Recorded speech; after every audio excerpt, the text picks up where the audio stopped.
Esta enfermedad tiene la desventaja de infectar múltiples especies de aves silvestres inclusive y de aves domésticas, pero el impacto más importante se da a nivel de aves domésticas, sobre todo pollos y gallinas.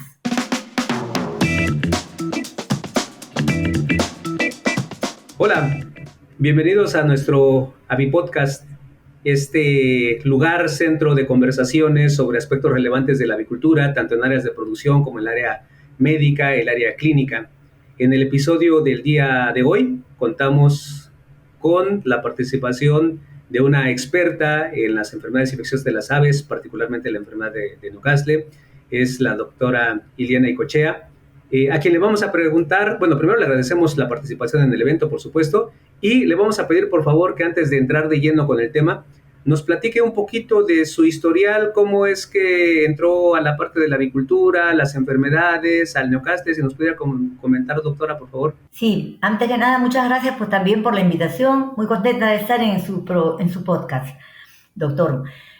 Bueno, sobre mí, yo soy un amante de la medicina. Tenía un padre médico y 4 hermanos médicos humanos y me encanta la medicina. Entonces, yo me presenté a la universidad y habían las dos opciones en la Universidad de San Marcos: medicina veterinaria y medicina humana. Me decidí por la medicina veterinaria sin imaginar que había acertado de una manera tan maravillosa, porque una vez que ingresé, el enamoramiento que uno siente en una universidad donde estudias y que tienes tanto contacto con la naturaleza, como son no solo los animales, sino mi facultad con áreas de jardines verdes, los animales allí.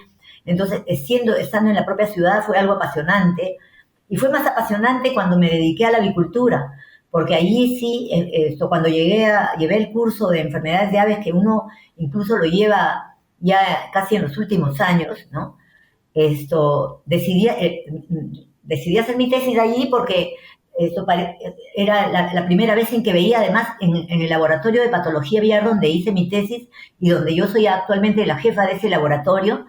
Es un laboratorio en donde se ve toda la medicina integral, porque nosotros recibimos a las aves, vemos el examen clínico, recibimos mascotas por un lado, por otro lado recibimos las aves de la crianza industrial y aves de traspatio. Y vemos todas las facetas, porque los otros laboratorios de veterinaria en la facultad se dedican a la microbiología, parasitología, patología, incluso animales menores solamente ven la parte clínica. En el laboratorio era una integral tan hermoso, porque había el aislamiento bacteriano, el aislamiento viral, la parte serológica. Era tan integral, tan completo, que para mí fue un sueño entrar ahí, hacer mi tesis. Terminé la tesis y bueno, yo siempre he sido muy activa, sumamente. El jefe de laboratorio en ese entonces, el doctor Komoto, me dijo: no, ¿te gustaría quedarte? Y yo feliz, así que postulé a la universidad bueno, estoy en la mejor área que puede tener la medicina veterinaria, porque es el área de mayor tecnología, en donde más hemos dado cátedra durante la pandemia del COVID, ¿no? No solamente por los conceptos de bioseguridad, en lo que se basa la industria avícola, por la modernización de la tecnología diagnóstica, los PCRs en tiempo real los hacemos en punto final desde el año 2005, o sea, llevamos 20 años haciendo PCR el día a día para los microorganismos, hasta los más fáciles de aislar, ¿no? Entonces, hay una tecnología inigualable, incomparable, incluso frente a las otras especies animales. Entonces, estar en esta área de la patología aviar es estar a la vanguardia de todo, ¿no? A la vanguardia del conocimiento de las técnicas moleculares, de la bioseguridad, de la inmunología con la respuesta serológica. Es maravilloso, yo vivo muy feliz y siempre a los estudiantes les digo, los intento jalar para esta área, porque les digo, con eso ustedes no van a tener idea, no tienen idea de las oportunidades que van a tener de desarrollar la ciencia en todas las áreas, realmente. Pues es eso, así que estoy muy feliz aquí.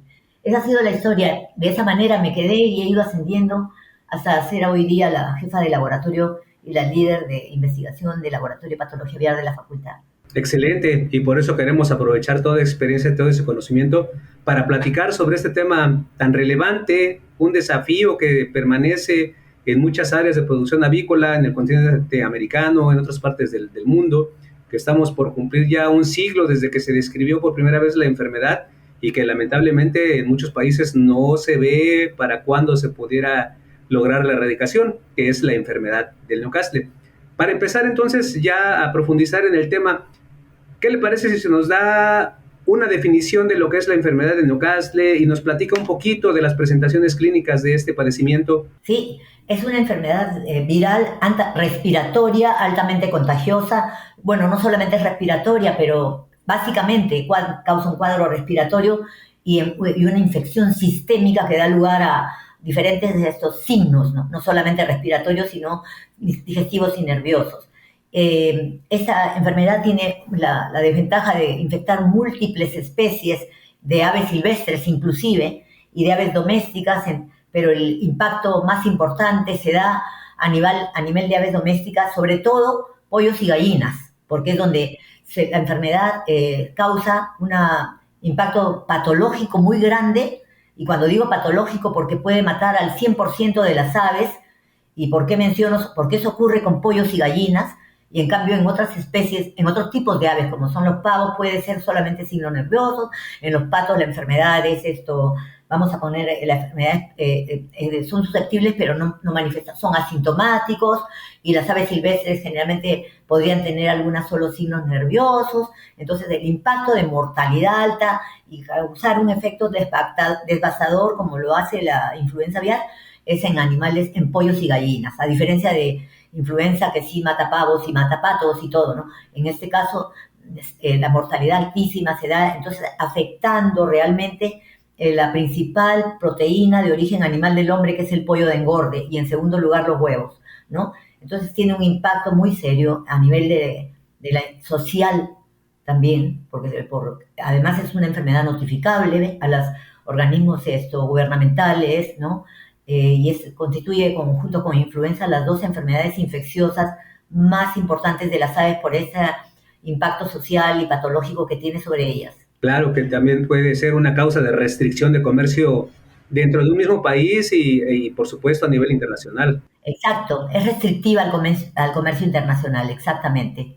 Sí, entonces de ahí por supuesto parte de la importancia que tiene. ¿Y cómo es que se transmite este agente responsable de la enfermedad, doctora? Básicamente la transmisión horizontal, la transmisión del virus es horizontal, pero ahora, ¿quiénes son los reservorios virales? Tendría que ser, bueno, y los reservorios depende del país.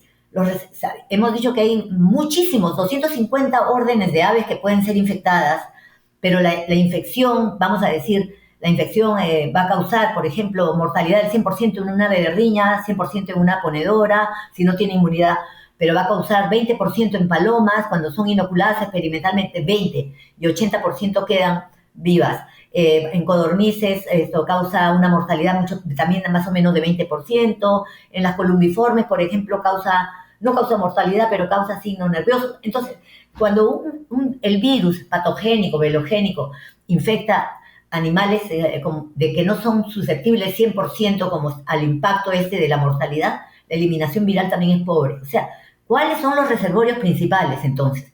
Y no son las aves silvestres para nuestros países. Es verdad que el doctor Alexander, que fue el que analizó las panzotias desde que el virus comenzó en 1926 en el Asia y atribuyó la diseminación del virus primero a citácidas de importación que vinieron del Asia hacia Europa, y posteriormente hacia América se culpó a las palomas, ¿no? En donde se identificó al virus tipo paloma, pero eso no es así, no está descrito no solamente es eso, ¿verdad? Y respetamos vamos a decir, las panzotias descritas por el doctor Alexander, pero curiosamente los problemas en países como Estados Unidos, Canadá, Chile, que no son criadores de aves de riña, la mortalidad que ha habido en los últimos años han sido en aves silvestres del tipo cormoranes, de los guanay, ¿no? Y no necesariamente, no ha vuelto a haber un brote, digamos, en citácidas. En palomas sí hubo en el Norteamérica, pero más los últimos años se ha visto cormoranes. Ahora, nosotros hemos hecho muchos estudios y los venimos haciendo hasta ahorita, vigilancia en silvestres, vemos cómo la vigilancia activa de toda la circulación viral en domésticas, y realmente nuestros virus en silvestres, todos los que hemos aislado son genotipo 1, no patogénicos. Nosotros no hemos encontrado un virus patogénico.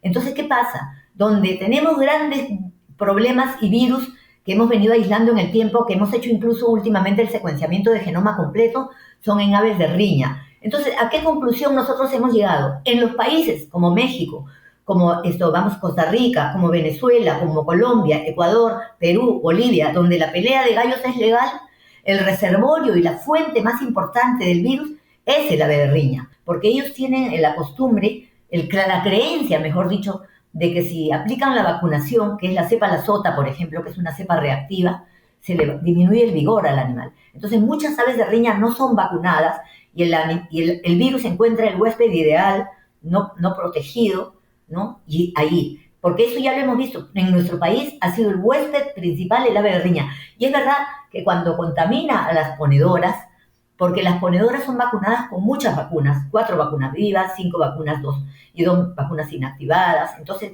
cuando hay una infección en una ponedora adulta, no se nota.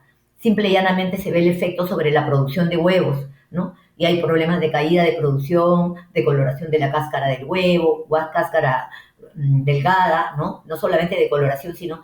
Y entonces pasa desapercibido. El asunto más grave es cuando hay la pelea de gallos legal. Y es lo que pasa en México, en su país, en mi país, y en donde vamos a tener el reservorio, en nuestro caso, viene a ser el ave de riña, pero cuando contamina a las ponedoras se convierten en la principal fuente por la cantidad de animales que son. Porque un ave de riña pueden ser 4, 5, 2, 3 que están en traspatio, pero la ponedora silenciosamente infectada tiene volúmenes grandes en donde el virus está circulando, no se nota, y la carga ambiental viral les alta. Entonces, en los países también es peligro, en donde hay Newcastle, en donde el Newcastle es endémico, las ponedoras comerciales también son son de riesgo para la industria. Vamos a hablar pollo de engorde, reproductoras, que es donde nunca debe entrar el virus. Y esto puede venir acompañado también después con la movilización, ¿no? Cuando termine el ciclo de las gallinas de postura, ¿qué se hace con ellas? ¿Cómo se manejan? ¿A dónde se dirigen? Exacto, pero peor es en el ave de riña, doctor, donde nosotros hemos recibido acá ellos los galleros suelen intercambiarse las aves van al coliseo, el ave de riña, nosotros no hemos tenido nunca en el laboratorio un brote de Newcastle en traspatio. No, ese es un dato pues muy interesante, porque en México oficialmente en la avicultura comercial la enfermedad de Newcastle ha sido erradicada. Se presentan algunos reportes esporádicos donde la autoridad sanitaria animal del país toma las medidas correspondientes para poder declarar nuevamente a la granja como libre de la enfermedad. Y es cierto que también hay algunos laboratorios regionales, el de la UNAM, por ejemplo, que hace diagnósticos ocasionales del Newcastle, y sobre todo, por supuesto, los casos positivos son en aves de combate, en algunos casos avicultura de pequeña escala. Pero estas situaciones, las características de producción de cada país dan un perfil un poquito diferente para la manifestación de esta enfermedad. En este sentido, en su experiencia, sobre todo en la parte del cono sur, ¿cómo es la situación actual del Newcastle? Bueno, como le repito, por ejemplo, vamos a decir, no es que sea coincidencia, sino es por eso que esa conclusión de que los que tienen la pelea de gallos legal son los que tienen. Chile no tiene problemas. En Chile, ni Brasil, ni Uruguay, ni Argentina, en ellos no existen brotes de Newcastle patogénico. Ellos muchas veces en las conferencias que dan dicen que han detectado anticuerpos, ¿no? Pero, y seguramente allí para nada, por supuesto, la vacuna inactivada. En cambio, en nuestros países, Colombia y Perú, Venezuela, pero Venezuela está un poco limitada la información, pero Colombia sí tiene mucha información, como Perú. Perú y Colombia tenemos más problemas, creo, en América del Sur que otros. También los hay en Bolivia y en Ecuador, la enfermedad está presente. Pero, repito, ¿quiénes son de América? Están Ecuador, Colombia, Perú y Bolivia serían los países que tienen el problema, ¿no? Y dentro de ellos, las más importantes, Colombia y Perú, a pesar de que en Colombia ellos echaban la culpa a aves que habían venido en Venezuela, habían tenido brotes similares. Pero nosotros, Colombia y Perú, tenemos el mismo virus del genotipo 12 incluso. Ha habido antes el 7, pero el genotipo identificado ya molecularmente en los últimos años es 12 también, ¿no? Porque los otros, bueno, no sabemos el genotipo boliviano, el ecuatoriano tampoco, pero esos son los países que tienen el problema. Ahora, repito, Chile, Argentina, Brasil, Uruguay, vamos a decir Uruguay, Brasil, Chile, Argentina, Paraguay, no tienen problemas de brotes por virus patogénicos, pero en esos lugares no hay pelea de gallos leal. Entonces hay una coincidencia, por eso a mí me extraña que México haya, bueno, ha erradicado la enfermedad. También lo dijo Colombia, el año pasado me invitaron, o a principios de este año, a una charla, me invitaron a una charla en donde un grupo de colombianos grande vino y dijeron que había erradicado. Pero eso fue el año pasado, ya me acordé, fue el año, ya hace como un año. Y acá tampoco tuvimos nosotros aislamientos a partir de cuando hubo la pandemia. Y lo que pasa es que 2019, que comenzó la pandemia, perdón, 2020, 2021, hasta mediados del 2022 o casi mitad, no hubo ningún aislamiento, ningún indicio de brote. Pero es coincidentemente con la cuarentena total que hubo para las personas y que también hubo prohibición de pelea de gallos. Entonces, para mí, no es que se haya erradicado, y alguien de Colombia dijo que habían erradicado. Nosotros también podíamos haber dicho que se había erradicado, porque 3 años no hubo. Pero más que una erradicación, es un silencio por el estar cerrados los coliseos de peleas de gallos y por la cuarentena total de todas las personas. No solamente se ha trabajado, pero con tanta bioseguridad y tanto cuidado, que ha contribuido también a esa, pienso yo, falsa idea de erradicación total, y que simple y llanamente es una coincidencia con la etapa de cuarentena sanitaria que viene a incluir a todo en realidad. Eso es lo que creo. Y que bueno, también debe de asociarse con los términos empleados por evidentemente las autoridades de salud animal, pues, de cada país, ¿no? Porque en el caso de México dice expresamente, claramente, avicultura comercial. El neocastle está erradicado de la avicultura comercial. Eso, por supuesto, deja la parte que usted ya ha comentado de la posible presencia del virus en aves de traspatio, en avicultura familiar, por supuesto, en aves de combate y en vida silvestre. El asunto es que cuando se detecta un foco o un brote en avicultura comercial, pues se establecen los lineamientos de eliminación de ese foco para que la granja, la zona pueda recuperar el estatus de libre de. Claro, así es cierto. Doctora, en la experiencia del Perú, ¿cómo ha sido ese control? ¿Cómo han avanzado? ¿Ha disminuido la incidencia de la enfermedad? No, ha disminuido muchísimo. El pico de los problemas fue el año 2015, doctor.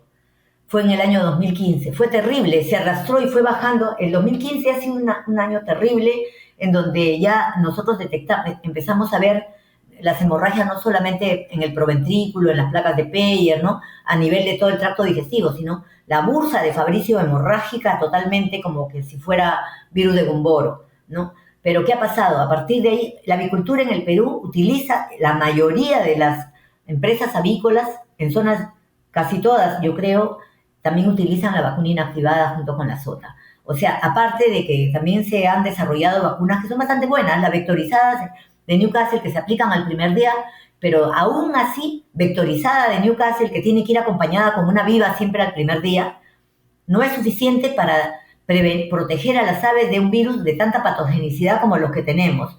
Entonces, en las zonas de riesgo, sí o sí, tiene que ir de todas maneras la vacuna inactivada. Y lo mismo pasa en Colombia. O sea, ese programa puede ser fuerte con sota, con vectorizada el primer día, pero tiene que ir una vacuna inactivada. El Perú, de la forma como hemos bajado muchísimo, ha sido el uso de una vacuna inactivada y el uso de la cepa, la sota, en la producción en la etapa ya a los 14 días, 15 días, porque la avicultura no quiere poner vacunas más allá del primer día, como usted lo sabe. Todo se quiere concentrar solamente al primer día. Sin embargo, si es una zona de alto riesgo para Newcastle, si es inminente, tienen que ponerla. Entonces, cuando ven que las cosas están silenciosas, se puede retirar esa sota por la reacción postvacunal, por el manejo que siempre demanda poner una vacuna en campo cuando ya las aves están criándose. Pero es una enfermedad que cuando está el brote inminente hay que ponerle. Y es tan maravillosa esa vacuna que es capaz de aguantar el brote de una manera que ni siquiera se nota en las aves que haya pasado el virus, habiendo estado circulando en el área. Doctora, pues ya nos ha platicado bastante de la importancia de la enfermedad, del principal reservorio, de acuerdo con la experiencia de lo que han visto en su país, en los países vecinos, nos ha platicado pues un poco también de la manifestación, de la importancia que tiene por supuesto la enfermedad en la avicultura comercial, el efecto que tiene en la sociedad por supuesto al ocasionar limitaciones en la comercialización de productos, escasez a veces de los mismos. Quisiera que ahora nos pudiera platicar un poquito de la importancia de la vigilancia epidemiológica, así como de las pruebas de laboratorio para el diagnóstico de esta enfermedad. Sí, bueno, la vigilancia es importante, definitivamente que es muy importante. Hay un problema que hay en nuestro país, es el ocultamiento de los brotes a nivel de la industria. Entonces la vigilancia tiene que ser hecha definitivamente también por el gobierno para poder esto, ¿no? Con monitoreos a nivel de la industria avícola, porque más vigilancia yo veo que hay. Por ejemplo, la vigilancia que nosotros hacemos es más para influenza que para la enfermedad de Newcastle, porque la vigilancia ideal es a nivel de silvestres. Y como también lo venimos haciendo, porque al hacer vigilancia para influenza, la hacemos para silvestres, porque nuestra metodología de vigilancia en silvestres es directamente al aislamiento viral. No, es diferente la vigilancia que se hace en silvestres que la que se hace a nivel de la circulación activa en aves domésticas, porque la de aves domésticas normalmente lo hacemos directamente cuando hay una sospecha con PCR, ¿no? Hacemos el PCR primero y de salir positivo se intenta el aislamiento para poder tener el virus y ver de qué virus se trata, porque nosotros tenemos a nivel de la industria una ley que obliga a vacunar en muchos de los países. En Centroamérica, en Sudamérica hay una obligación de vacunar a todas las aves, en Colombia, en Perú, en todos estos, en nuestros países hay una ley que obliga a vacunar a todas las aves domésticas. Entonces, y con cepas vivas, por lo tanto, una vigilancia normal de saber que haya virus no es suficiente, sino una vigilancia de llegar al diagnóstico definitivo, identificando la patogenicidad del virus. Si se trata de lo que estamos aislando de un virus vacunal o de un virus patogénico. Y de eso, entonces, no solamente el PCR puede detectar, el aislamiento viral nos va a también aislar la cepa para poder tener una idea de si es el virus un patogénico. La forma más fácil de identificar la patogenicidad es con el tiempo de muerte del embrión, ¿no? Y entonces los virus que matan muy rápidamente, ya más o menos, y con un cuadro clínico sospechoso, más o menos, que ya nos da la idea de que el virus que está circulando es un virus patogénico. Es muy importante en Newcastle el diagnóstico definitivo, una vigilancia de la circulación. ¿Por qué razón? Por lo mismo que son animales vacunados y las manifestaciones clínicas no van a ser como en el ave de riña, en donde uno ve un cuadro tan notorio con signos nerviosos, la mortalidad, las hemorragias, y uno sabe que eso ya 99% que es Newcastle, pero en el ave doméstica se va a confundir con la bronquitis, se va a confundir con la cabeza hinchada, con el demovirus. Entonces, la identificación definitiva del virus de Newcastle y la patogenicidad para tomar las medidas en la zona donde se está desarrollando eso es vital. O sea, hay unos tipos de vigilancia que yo veo. Sí podemos hacer vigilancia en silvestres, al igual que lo hacemos para influenza, con el monitoreo. Nosotros trabajamos con las heces de las frescas de las aves silvestres costeras y las que están alrededor de las granjas, esas que no tienen signos, porque el virus que está ahí puede ser un virus asintomático, porque normalmente estamos viendo que son no patógenos. Y la otra vigilancia, que es la vigilancia de la industria misma y del traspatio, en cuanto hay un problema respiratorio, llegar al fondo de que verdaderamente no es Newcastle y que sí es bronquitis o que sí es neumovirus, porque las decisiones que se tienen que dar después de tener un diagnóstico definitivo en Newcastle son precisas, ¿no? Precisas, no solo de cuarentena, de cuarentena, de vacunación en el entorno, de no comercialización y todo esto que estamos. Entonces, esa vigilancia de circulación del virus en poblaciones vacunadas es muy importante que se haga, y eso está en manos mucho también de los profesionales que manejan estas empresas, porque ellos son los que se van a dar cuenta, y no ocultar, porque hay mucho en nuestros países el ocultamiento por el temor a la medida gubernamental. Entonces, yo pienso que esas dos vigilancias son importantísimas, la del silvestre, para ver que no esté circulando un patógeno, un virus patógeno en las silvestres, y tomar las medidas, y la vigilancia de la circulación viral de los virus patogénicos en las aves domésticas que están vacunadas y que la enfermedad podría pasar desapercibida, pero ese virus está dando vueltas. Creo que en ambos casos es importante la de las domésticas con métodos ya más profundos de aislamiento viral y identificación de la patogenicidad, si no es por lo menos con el tiempo de muerte del embrión, con primer específicos de PCR que los hay para determinar virulencia o no, y ya por último el índice de patogenicidad intracraneana, pero creo que no se necesita llegar a eso, porque ahora tenemos primer simple con triple primer, llegar a hacer un diagnóstico de que la cepa no es virulenta, que es lo más importante. Por eso creo que esos son los dos tipos de vigilancia importantísimos que tendrían que haber para estar alertas ante este virus, ¿no? Que también es malo. Claro. Doctora, durante ya la charla platicó un poco, por ejemplo, de las gallinas de postura y cómo es que la vacunación, con la combinación que ya comentaba también de las vacunas de virus activo con el inactivado, puede brindarles protección contra la mortalidad. Sin embargo, puede haber todavía un efecto sobre la productividad, sobre la calidad del huevo, el porcentaje de producción.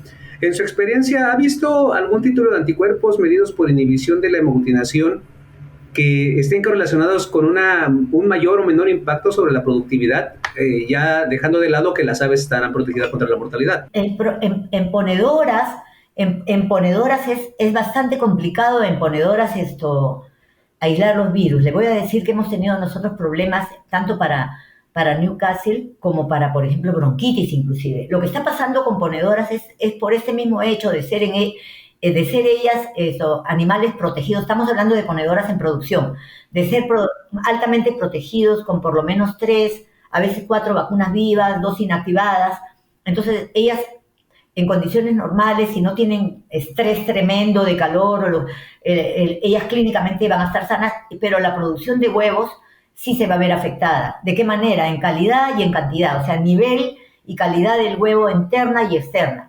Pero también hay un problema, y es verdad que puede ser Newcastle, pero también es verdad que hoy en día absolutamente todos los agentes infecciosos de las ponedoras, llámese coriza, laringotraqueitis, Mycoplasma bayesepticum, Mycoplasma synoviae, síndrome de baja de postura, neumovirus no creo que cause, es influenza aviar, y la enfermedad de Newcastle afecta la calidad del huevo. La genética de las ponedoras las ha llevado a un punto de que el indicador de cualquier problema es la postura y es la calidad. Por eso, inclusive, hubo un tiempo que le echaban toda la culpa del huevo blanco, del colorido, al Newcastle. Fue pasando el tiempo y le empezaron a echarle al síndrome de baja postura. Pasó más tiempo y le empezaron a echar la culpa a la bronquitis infecciosa. Pasó el tiempo y le han empezado a echar al Mycoplasma synoviae con su deformación del ápice del huevo. Pero hoy en día se sabe que el Mycoplasma synoviae no es solo, sino es de coinfección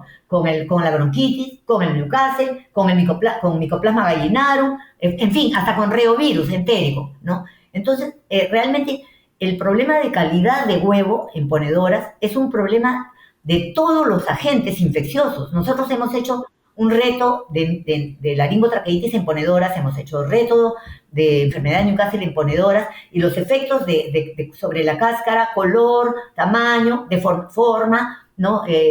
Grosor se da con todos. O sea, yo creo que un problema de calidad de huevo, si bien es cierto que Newcastle lo causa, por eso hay que llegar al definitivo. El problema está que en ponedoras hay un problema muy serio, que cuando se dan cuenta, por lo mismo que no hay signos, porque bronquitis no hace signo, hace problema de huevo. Tampoco Mycoplasma synoviae, pero es el huevo, ¿no? Igualito, o sea, hasta laringo casi no se nota si están bien vacunados. Entonces, uno tiene que saber qué es, pero el aislar el agente, identificar en ponedoras lo noto bien difícil, porque lo que pasa es que cuando es momento de aislar el virus, ya pasó la etapa de viremia. Entonces, eso nos está pasando. Nosotros no hemos podido aislar los virus de bronquitis, sabiendo que están ahí. Entonces hay que ir adelantando. ¿En qué momento nosotros podemos, cuando uno se da cuenta del problema, ya pasó el periodo de viremia, está la lesión? Y la lesión es la que causa todo este problema. En ponedoras yo veo crítico. Es muy fácil hacer el seguimiento y la trazabilidad en pollo de engorde y llegar a lo definitivo. Este lote tiene Newcastle. Es muy fácil. En ponedor, en pollo de engorde y en reproductoras igual, porque la gente se preocupa. A nivel de ponedoras, primero comienza el problema y entonces están pensando que ya va a pasar porque ese síndrome, o hasta manejo, porque hasta los problemas de luz pueden afectar la productividad. Entonces van pasando y cuando lo traen al laboratorio ya no se encuentra el virus, porque el virus de Newcastle no es un virus latente para encontrarlo en cualquier momento.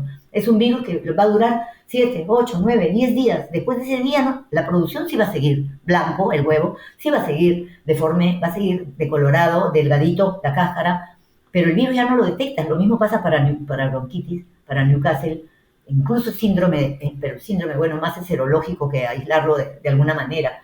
Entonces, el gran problema de postura es el de llegar al diagnóstico definitivo y poder aislar y detectar. En mi caso, nosotros recibimos muchísimas ponedoras en el laboratorio y yo noto que ese es un problema, el llegar a aislar y detectar los agentes causales, porque cuando el profesional o el dueño de la empresa se acerca, ya no hay virus, solamente hay el problema. ¿Me entiende? No sé si me dejo entender. Entonces hay que estar muy alerta desde temprano para poder, ojalá se pudiera tener un diagnóstico perfecto en poner.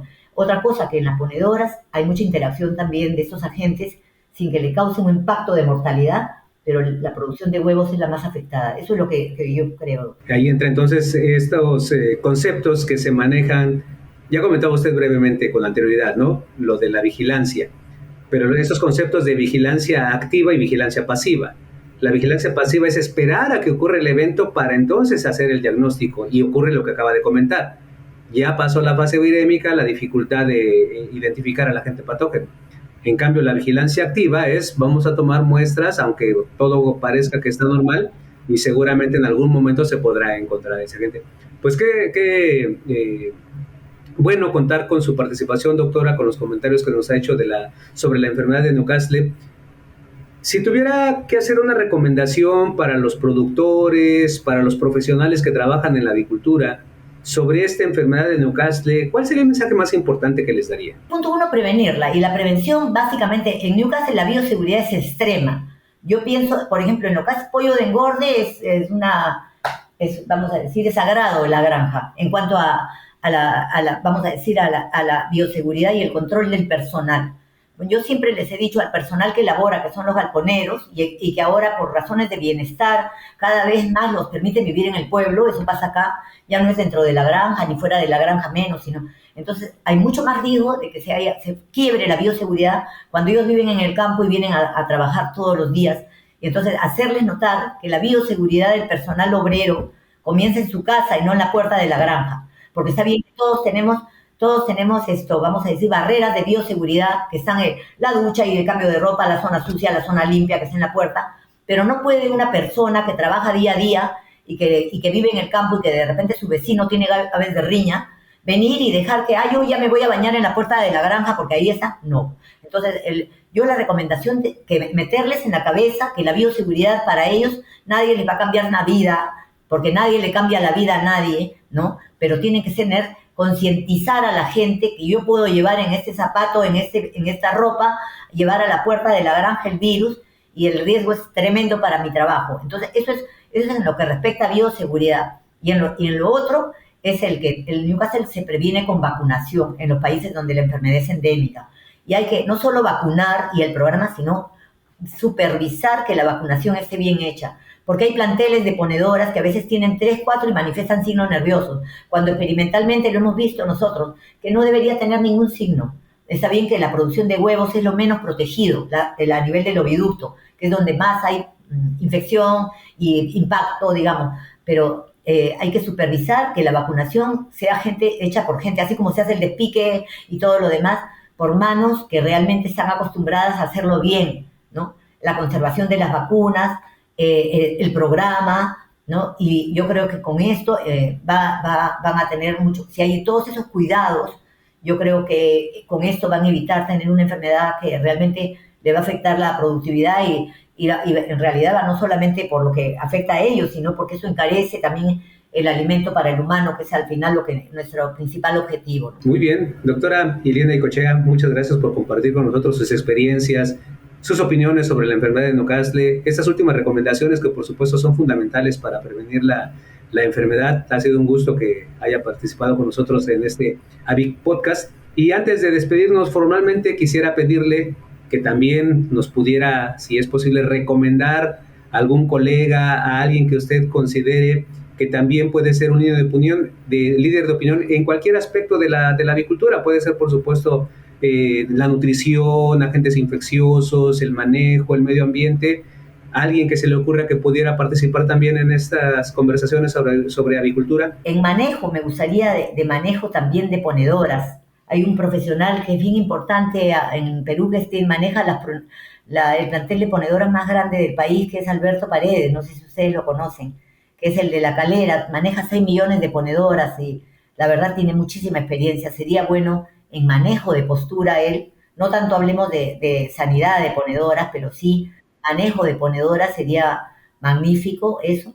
Después a ver, en lo que es inmunología, si es que les interesa, yo tengo en mi equipo de investigación a un trome, vamos a decir, que recién tiene como 2 años regresado de Colombia, perdón, de Canadá, de haber hecho su PhD en inmunología comparativa, y él está apoyándome muchísimo. Y entonces, ¿cómo se evalúan las vacunas? ¿Cómo se puede evaluar la respuesta vacunal de las vacunas en general, ¿no? Porque él ha traído todos estos conceptos nuevos de medición de respuesta innata. Además es recontra didáctico, es Juan More Bayona. Es un médico veterinario. Esto ha estado incorporado a mi laboratorio porque gané un proyecto para influenza con el Banco Mundial desde el año 2019, antes de la pandemia, todavía antes y terminó recién en diciembre, pero él es el que me está haciendo todo, me ayudando mucho con todos los árboles filogenéticos de todas las cepas de virus.